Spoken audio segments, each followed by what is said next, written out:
High, তোমাদের সাথে আমি আজ একটা ঘটনা শেয়ার করব। গ্যাংটকে এসে আমার সাথে একটা ঘটনা ঘটে গেছে। কখনো ভাবতে পারিনি আমার সাথেও এমন ঘটনা ঘটতে পারে।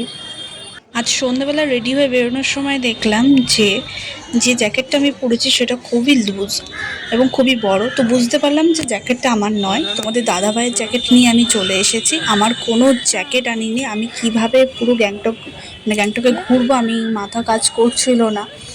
তারপর সোজা আমরা চলে আসি লালবাজার মার্কেটে। এখানে এসে কেনাকাটা করি। এই যে আমার হাতে জ্যাকেটটা দেখছো, এই জ্যাকেটটা কিনেছি ফাইনালি। আমি এটা পরবো, নাহলে এখানে ঘুরতে যাওয়া তো ইম্পসিবল, যা ঠান্ডা। মানে আমার সাথে যেটা হয়েছে সেটা হলো, আমি জ্যাকেট নিয়েছিলাম কিন্তু আমাদের দাদা ভাইয়ের বললাম, কারণ আমাদের সেম সেম জ্যাকেট, দুজনের জ্যাকেট এক জায়গাতেই ছিল, ভুল করে আমি ওটা নিয়ে নিয়েছি। আর এই ডগিটাকে দেখো কি কিউট। অ্যান্ড দেন আমরা প্রচুর কেনাকাটা করে নিয়েছি। একটা জ্যাকেট কিনতে এসে এক ব্যাগ কেনাকাটা করেছে। এই দেখো, তোমাদের দেখাই ব্যাগটা, যেটা আমি এই মুহূর্তে ক্যারি করছি।